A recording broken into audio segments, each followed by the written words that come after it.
workshop series on power and space in the city is a collaboration between colleagues at the Bartlett here at UCL and also Open Space, who have long been working on these matters.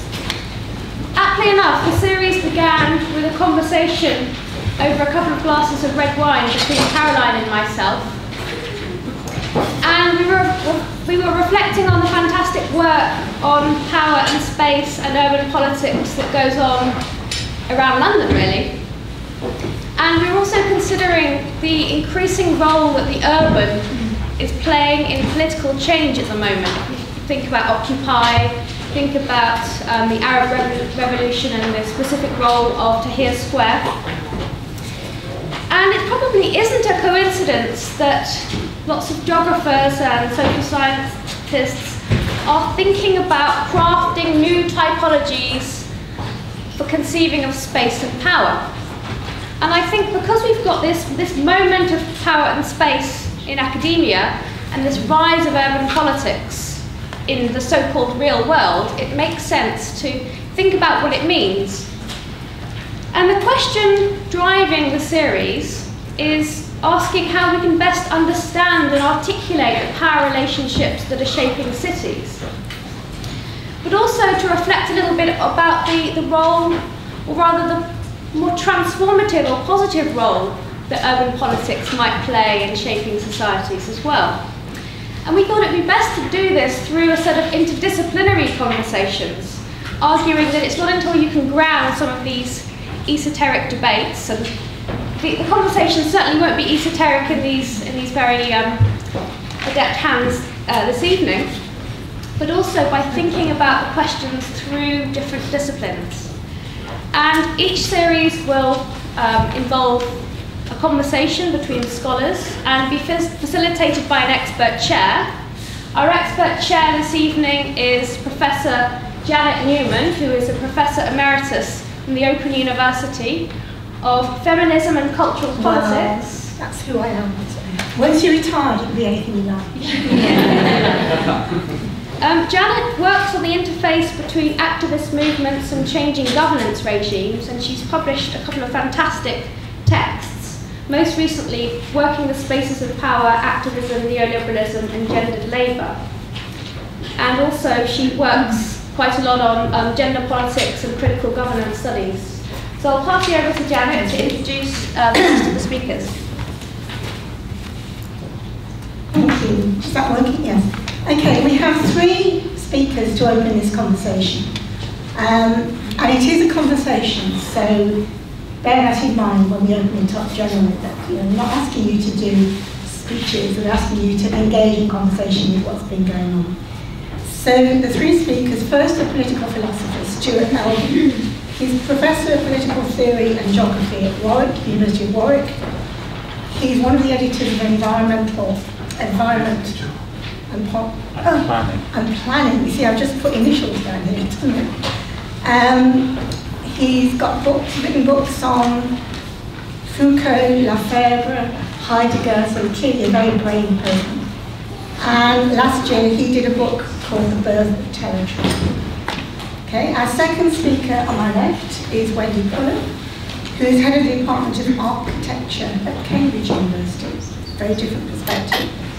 She was PI of an ESRC study on conflict in cities and the contested state. She's director of the Centre for Urban Conflict Research and has done a lot of publications on the Middle East and Mediterranean architecture and cities. The third speaker is Alan Cochrane, who is Professor of Urban Studies, who was until very recently, very recently, Professor of Urban Studies at the Open University. He now holds the Leverhulme Trust Emeritus Fellowship. He's on the editorial board of the journal Territory, Politics and Governance, and he's been involved and he continues to be involved in 2 ESRC projects, Sustainable Housing Growth and Living Multicultural, those are his most recent projects. Okay, so how we're going to do this is we're going to ask each speaker to open the conversation, taking no more than 10 minutes, and I do have my visual aids. To address this initial question on the relationship between territorial geographies and urban politics. Then we'll open it for questions and interventions for 20 minutes. And then we'll go back to the panel to reflect on what's happened, and then there'll be a reception. So, Stuart, over to you. And I have to pass this to you. Thank you. Good evening. I want to try and address this question of the relation between the urban and territory by asking how urban studies thinks about the question of territory. It seems that urban and territory in some sense are straightforwardly spatial concepts, but the relation between the two seems to me to be not so clear, and it's something that I want to talk about a little bit now.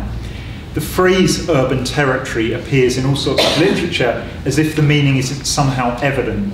That territorial terminology is then used to describe urban spaces or aspects of those urban spaces.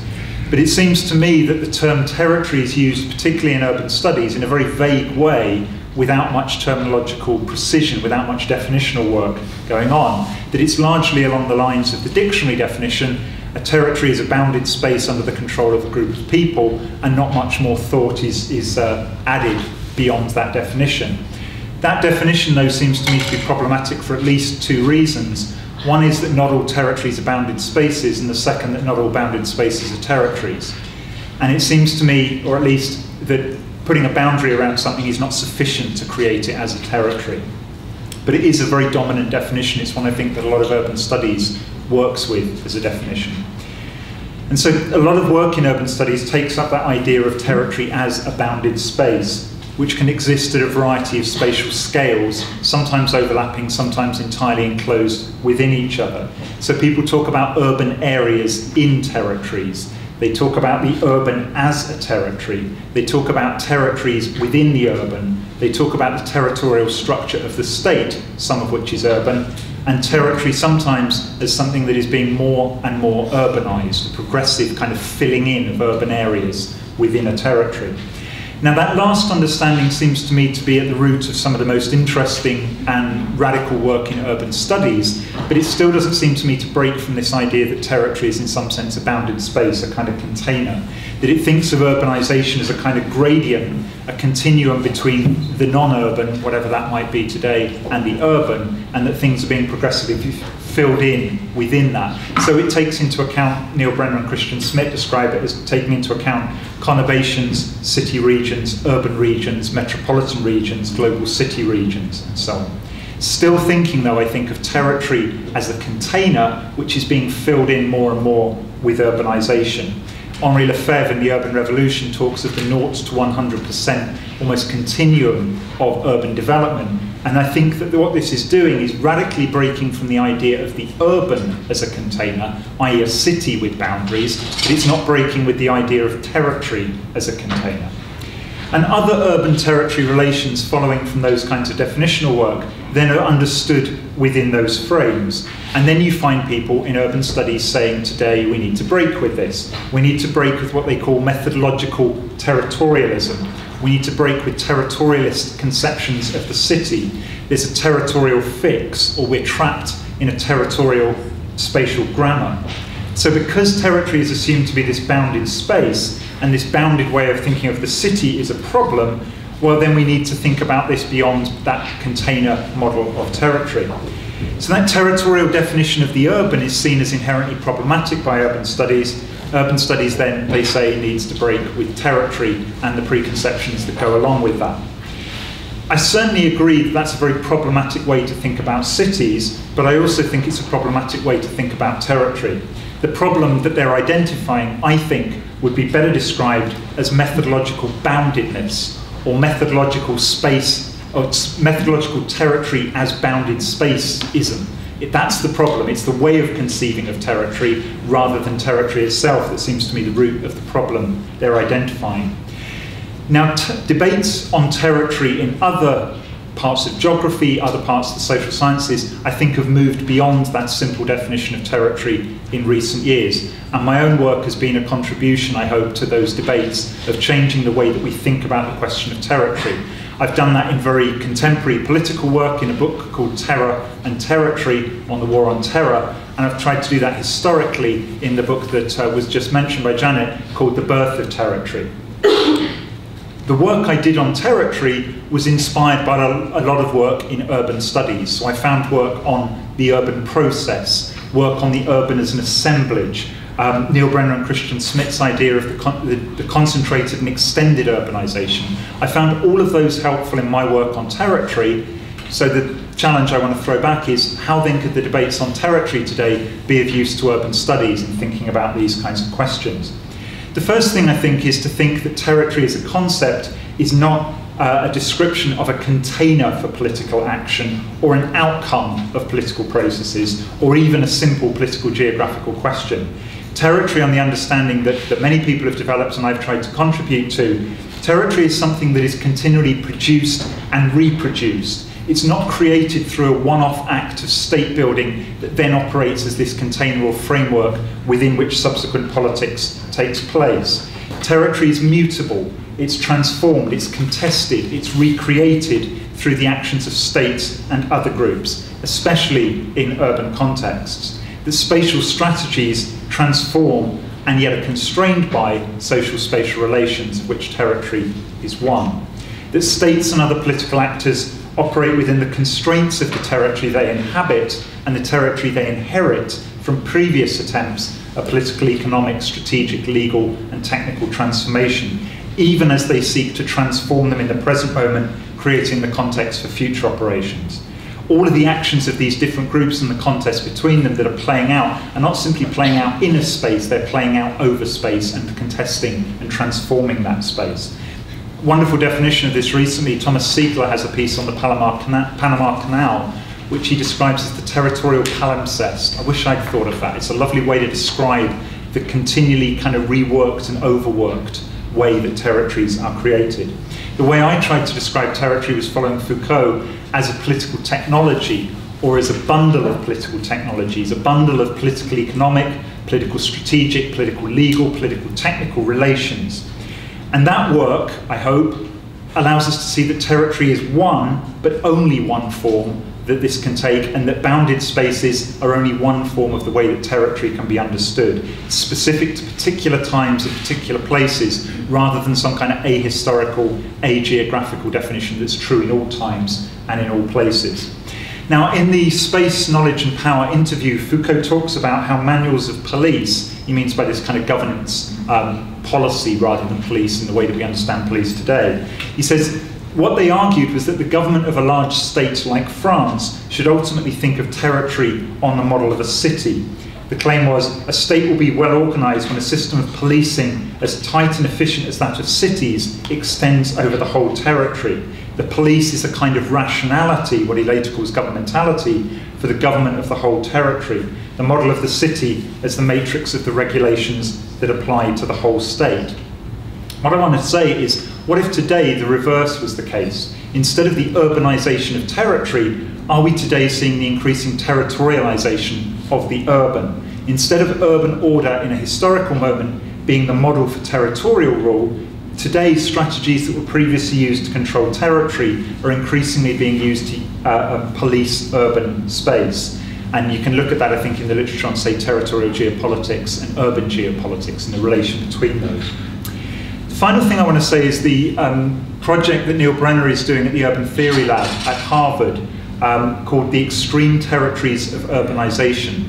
What he's doing there with his research students is trying to put the theory of extended territorialization that he's developed with Christian Schmidt, to put it into practice, to actually see how this works in practical examples. So their work there is trying to break with the old idea of urban studies of urban agglomeration as the focus for that kind of work. And they're saying, instead look at the way that the globe is networked into a set of urban relations, in terms of infrastructure, in terms of communication, in terms of raw materials. Large numbers of places outside of urban agglomeration can be understood as urbanized. It's thinking through what Henri Lefebvre was thinking in the urban revolution 40 years ago, and trying to put this into practice. So their extreme territories of urbanization include places that are commonly thought to lie outside the urban condition: the Arctic, the Amazon, the atmosphere, the Himalayas, the Gobi Desert, the Pacific Ocean, Patagonia, the Sahara, Siberia. But what I think they're doing in this is the territories they're analysing here are effectively being conceived as bounded spaces that can be analysed for the urban elements that they contain. So how does this escape from this methodological territorialism that elsewhere they want to be critical of? What I've tried to suggest in response is how would thinking about these territories, these extreme territories of urbanisation, as political technologies, be useful in thinking about planetary urbanisation? How would we think about them if we thought about how they were produced as territories and looked at the territorialisation processes that have created them in the ways that they're being understood? The crucial point that I want to stress here is the crucial thing, if we're thinking about the urban-territory relation, is to stop, whatever scale we're thinking of thinking that boundaries define territory. Rather, I think the way that we understand territory defines the way that we think about boundaries. That boundaries are a particular form that territory can take at certain times and in certain places, reliant on the ways of calculating space and working it through politically.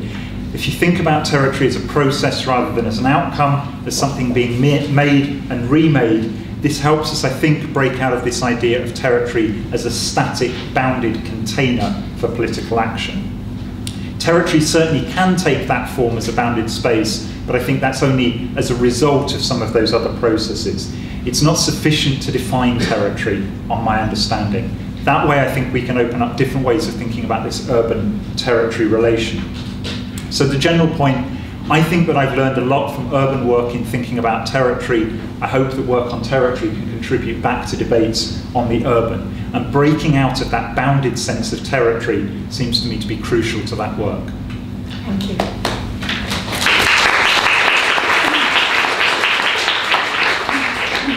Okay, hold on to your thoughts about that because we're going to go straight on to Wendy. Thank you. Thank you very much. Good evening, everybody. It seems to me that, well, certainly both of us, and I think even maybe Alan as well, are looking at the terms of discussion, which is probably quite appropriate considering this is the first session in this series that is going to run all year. But certainly this is how I approach the problem. And actually I started with the title of the series and then the title of this particular session. So the title of the series is Power in Space and Cities, and the title of the session is Powerful Urban Territories, and the main question was, does urban territory still matter? And for me as an architect, and I have to say I think that does place me rather specifically in this discussion, but for me as an architect, to interchange territory and space was immediately problematic. Interestingly, I think Stuart barely used the word space and spoke almost exclusively about territory, but I think in moving along towards this idea of getting away of space, territory as a container, I think maybe you were looking at it more spatially than not, and that's perhaps something that could form part of discussion.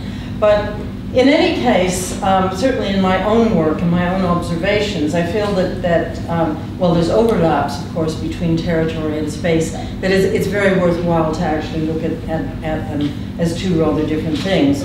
Whereas, I mean, that territory does traditionally have to do with boundary, it certainly has to do with exclusion, sovereignty, certain power relationships that are critical to understanding territory. I think space has more to do with the situations that we're in, and certainly in architecture and my version of urban studies, we look at space as a way of understanding location, as understanding orientation, extent, scale, sometimes light and sound, which are much more ephemeral. But it's a different basket of characteristics, certainly, than territory. I think I might make a rather gross generalization, but I think I'll do it nonetheless. And to say that I think territory, in a lot of ways, is a more epistemological sort of idea, where as space tends to be played out as an ontological situation. And I mean, here I find Gadamer very, very useful when he says simply that we are always within a situation. As human beings, that's simply how we are. And that we don't stand outside of the situation that we're in, except as an epistemological concept. So I think that begins to explain quite well what this idea of the spatial situation would be. Certainly, if you look at states and cities, that in the areas that I work in, which have to do with extreme levels of urban conflict, one of the big differences that we find that I think is getting blurred is between states and the sorts of frontiers that we find in states and the frontiers that we find in cities. And that's because the territorial boundary of a state, which is usually imposed, which is something that comes mostly out of modern thinking, is increasingly getting shoved and imposed into the center of cities. We find a lot of cities that are divided or fragmented, and very often it's by ethno-national, sometimes religious boundaries. Now these are essentially state understandings of boundaries that when they're put into cities become frontiers. The spatial qualities of cities, I think, means that the everyday relationships, the negotiation that you normally have over urban boundaries becomes broken down very, very quickly when you have a state-style boundary that is imposed into the center of the city. And even historically, if we look at the walls that surrounded cities, which was of course very common in ancient and medieval cities, but they had a very strong permeability. That they were really zones of transition, as well as zones of defense and this sort of thing. And there was a high level of negotiation, which when we look at things like the Berlin Wall, there wasn't that level of negotiation. So that, I mean, if we consider then space today, I think that these wider conditions of life are always present in a space, even if there are very, very heavy levels of control and particular power relations that may make it very difficult for some of the people in that space. And so it matters to do with how one survives, how one is resilient, how one ultimately may be resistant is something that figures within the space and relates to the power situation. It goes far beyond just the territorial boundaries. Certainly, if we look at what I would call the capturing of Tahrir Square in Cairo during the Arab Spring, and whatever the outcome that eventually developed from it, I think there was really this capturing of space in a lot of ways that went beyond the boundaries themselves. So I think one of the major questions then is, does space actually change with these sorts of developments, or is it primarily our perception of space that changes? That's a really difficult one. I mean, I don't have a particularly good answer for that at this point, but I think that certainly if we look at the development of mobility and what we could call new mobilities in cities today, I mean, we certainly see that combination of perception and the actual changing of the space and the way we use the space, and in a lot of ways the way the space uses us. Doreen Massey's idea of space becoming a configuration of trajectories, I think, is very useful at this point, and certainly gets us away from the boundedness of space. I think it is fair to say that contemporary spatial figurations are championed by movement in many sorts of ways. In my own field, we spend a lot of time now looking at infrastructures rather than buildings, or in addition to buildings. And I think most architects would have been shocked, say 20 years ago, if you told us that we would be focusing so much on infrastructures that have to do with one form of mobility than others.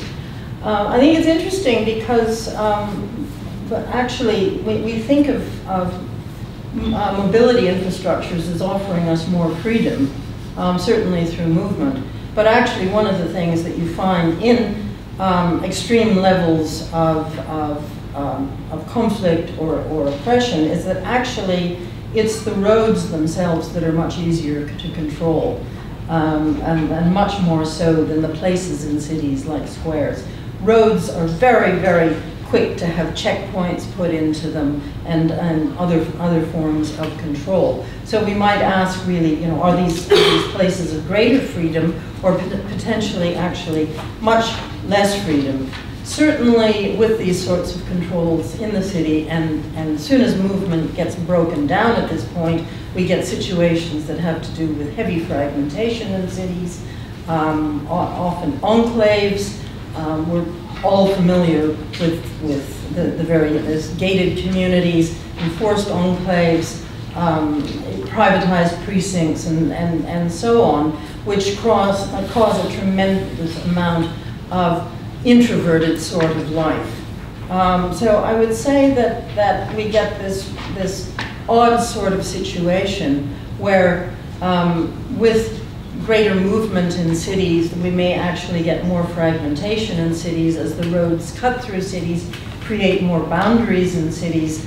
The spatial fragmentation creates very often a more introverted sort of life, and so that what looks like greater freedom actually becomes a very destructive form of emancipation as we become more introverted within these spatial configurations. There's a denial of not just movement, but I would say even of temporality, because it's with proper movement in a city where you know how to negotiate boundaries, you cross boundaries, you know which boundaries you should cross, which you shouldn't, and so on. And that creates a whole process of change and difference in the city to which temporality is attached, and I think very, very necessary, a key to modern life. So I would end then with a question, actually, that if there is this kind of radical or even destructive emancipation, if temporality is denied in rather strange and even perverse sorts of ways, and that a lot of these things are coming from really overzealous and even oppressive controls that are evident in cities or sometimes hidden in cities. I mean, what does that actually do to the experience of space itself? If one is not able to fully experience movement and mobility in the space, then does that mean that actually we're not able to experience what we would call modern space at this point in time? This may have to do with many people in the city, it may have to do with particular groups within the city, but it seems to me that there is an increasing problem, an increasing sort of question that we have to ask, that are, you know, the sorts of limitations that go on in many places, maybe a certain restriction of human rights, of civic rights, but even deeper than that, that it may be actually this sort of denial of the experience of space itself. Thank you, Wendy. Okay.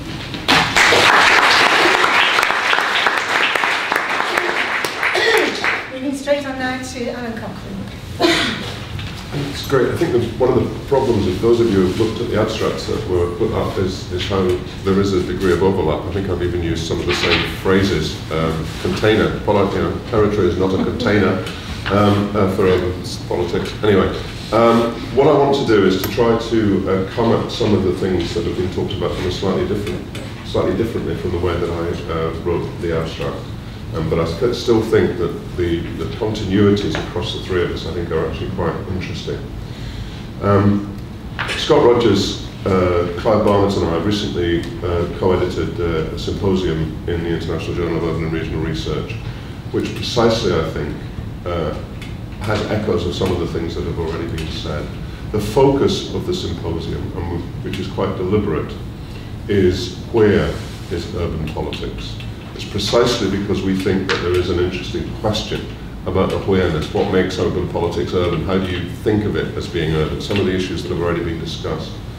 that seems to us to be crucial. So it's not what is urban politics, it's not how is urban politics, it is actually what is the where, because the where has very often been taken for granted. Everybody knows what the urban is, and therefore it's pretty clear where urban politics is. Well, we wanted to question that and think about different ways of thinking about it. I think it's also important to say that some of the discussions around territory that we're interested in actually don't necessarily start from a concern about territory. They start actually from some thinking about scale and issues about scale hierarchies and the way in which the urban was actually thought of as part of a more or less fixed scalar hierarchy. Urban, regional, national, global, and so on, with different versions of that.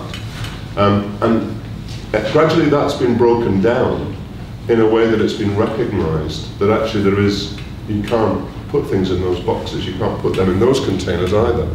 And I think that's quite interesting, but one of the problems has often been that what you get as a result of that is simply a more complex series of hierarchies. Everything gets modified, it becomes more and more complicated set of processes. And I think that's the other thing that we would want to get beyond. It's not a question of jumping scales, it's a question of how the global is there in the local or is there in the urban, and the urban is what actually defines how one understands the global. Now those are sorts of debates which it seems to us are quite important when thinking then about the urban as a political territory, or how territory might be used as part of a process of urban politics. And in that sense, it's really important, I think, to clearly move beyond what has apparently been accepted over many years, that territories are somehow pre-existing territories, local, urban, regional, even comes to question the national, which is of course the most fixed area where there is notions of territory. And I think Stuart's written about those sorts of issues. I think the question for us in some of the things we want to talk about is to consider what does it mean if we think about, particularly in the urban, the extent to which urban politics might actually be transnational. There's always a problem of what is and what is not. What is in and what is outside the urban if you start from a territorial sort of definition, even if you don't see it necessarily as simply being bounding. And because I think there's even a question in some of the debates about what counts as, if you like, an urban way of life, out of which politics might come, and what is not an urban way of life. I think some of the work that Jenny Robinson's done, for example, on the ways in which modernity gets imagined in different urban settings is actually quite important in that. Where is it that if a rural population is in a city, is that rural or is it urban? What makes those sorts of politics urban? What makes them rural? These things, I think, are not at all straightforward, and actually they're very exciting, because what they do is they allow you to think about connections that go way beyond particular places. Places themselves are defined by the relationships which stretch way beyond those places. Stretch out, this is some of the work I've done with John Allen is connected to this. Stretching out and reaching out.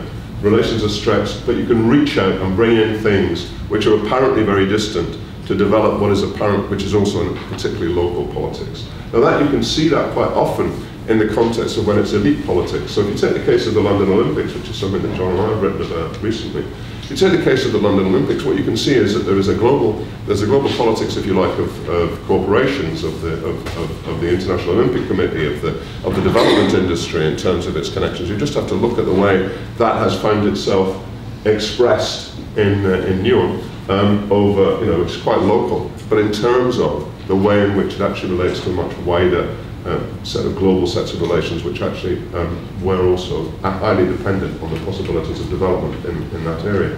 But at the same time, you find different movements which took place around the Olympics, in which those who were resisting, those who were constructing different images, those who actually drew in some cases on Occupy to present different visions, were also drawing from outside, from other experiences, in order to construct what were apparently local politics. I mean, there are lots of examples of these sorts of things. I think one of the things that sometimes it happens in very mundane ways. There's an example from some research I recently did in which concerns were expressed. We were doing work on multicultural. Concerns were expressed. We were looking for good news stories. Concerns were expressed in a particular school about the way in which a group of Ghanaian young children tended to operate on their own, and we were very worried about this. We thought this countered all our wonderful thoughts that we were going to be looking at. And it turned out on closer inspection and talking to them and to the teachers that the reason, of course, they were clustering was because they'd come via Germany, and their shared language was German. So they were speaking German to each other. This was a very different sort of way of thinking about how placed things are. I think what I would want to argue, and what it seems to me is really very important, is to think about the possibility of an active politics of space and territory. I mean, what's important, it seems to me, is to understand that territory is not something which, as we've said, all of us, I think, it doesn't just exist. It's actually about the way in which it gets made up, the way in which it gets mobilized, the way in which it's there as part of a set of debates about the direction politics should go in. I think it's very interesting if you look at the English context, how actually there's been a remarkable set of shifts over the last 10 years between different spatial scales, different spatial territories, as if they're going to define what's possible. For a long time, we had regions and regional development agencies. And actually, if you look at the academic literature, it was quite remarkable how the academic literature about regions simply took these things for granted and said, oh yes, this is because there's been a rescaling. There's been a rescaling. A new government came in 2010 and swept them all away. End of a rescaling. What do we get? What do we get next? Well, there's a possibility, there's sudden discovery of things called city regions. Well, of course, academics were talking about city regions before, but actually now everybody's talking about them as if there's some logic, as if there's some necessary logic. Actually, what's important about this from our point of view, I think, is the extent to which this is the product of actual serious, continuing spatial politics, a politics of space, a politics of territory. In that context, too, it seems to me that issues of policy mobility, of policy translation, of learning from elsewhere, of borrowing, of making, but of actually things that then only actually make sense when they're implemented in particular places. In other words, there isn't some, you don't just go somewhere and copy something and it's identical. It becomes redefined in the place that it then becomes embedded in. There are real constraints and real possibilities as a result of thinking about the politics of urban space, of urban territories. The making of territory can actually constrain, can actually limit what's possible, but it may also be something that can be handled quite radically if claims are made for territorial identity in all sorts of ways. Really what I want to, what I'm arguing, I think, quite strongly, and what I want to end up with, really, is to think about the way in which territory is actively constructed. And this I'm echoing what others have said. It's always in the process of being made up. Always. So I think it's important to recognize that particular territories, particular territorial identities can for a time have very strong resonances. But it's also important to remember the extent to which they can be unmade. So territories can be made, but they can also be unmade. And I think that's something that we often have examples from other parts of the world, but the examples from Europe are really quite powerful. I've always been struck by the extent to which in Europe territory is often taken to be terroir, it's taken to be something that we're all rooted in, we take it for granted. You just have to look at Central Europe in the 19th and 20th centuries to know that that's nonsense. To look at the way in which territories have been made and unmade. I was thinking recently about the changing fortunes of Breslau or Wrocław. I mean, quite remarkable how it's moved between different territories and how it's positioned itself. You look at the area of that part of Central and Eastern Europe, and you just look at the way that the gauges of railway lines change, depending on which territories they were once part of, and the territory that they're now identified with. I've just spent some time in Gdansk, and my mother was born in Germany. My mother refuses to call it Gdansk. It is, of course, Danzig, as we all know. But not only is that wonderful, she also thinks they all speak German still. But she's 94. She thinks that I will meet people who are German. Of course, I know very well that if I go to Gdansk and speak German, I will not be greeted. Well, actually, that's not strictly true because there's a tourism industry. But it's not necessarily seen as a positive thing. And many people will not necessarily welcome me speaking German. And that's actually quite remarkable. Although Danzig itself was always very ambivalent and quite remarkable in terms of the territory. What was it a territory of? What did it it was always taking stuff from a hinterland, which actually was not its immediate hinterland. Quite remarkable in terms of thinking about how these places are constructed and reconstructed as territories. And these are quite recent. This is quite recent stuff. I mean, you know, that's quite important, I think.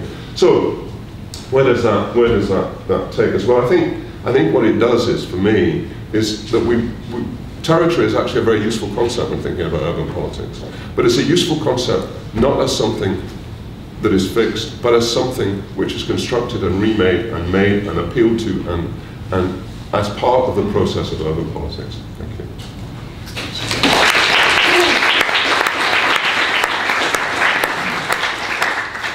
Thank you very much to all three speakers. I think that was a brilliant opening of things to talk about through the whole of the series. And I think what's been going on is an interesting set of slippages between problems of definition, which Stuart introduced and when we continued. Questions of theory. Nobody's mentioned the word theory, I don't think, but we can see something going on here about the relationalities, the reconstruction of what we mean by space through Dorian Massey and other key theorists, and images of relationality and trajectory and mobilities rather than places and territories. And that raises a question about how do we put politics back in. And I think that's where we're interested in the relationship between territory and space. This is just my constructions in our geography. So definition, theory, and politics. And we've had different images of where politics lie and what the politics of placemaking and space making, urban making, and territory making might be. And that's, I think, one of the most crucial elements of discussion. So, we're going to open it up now.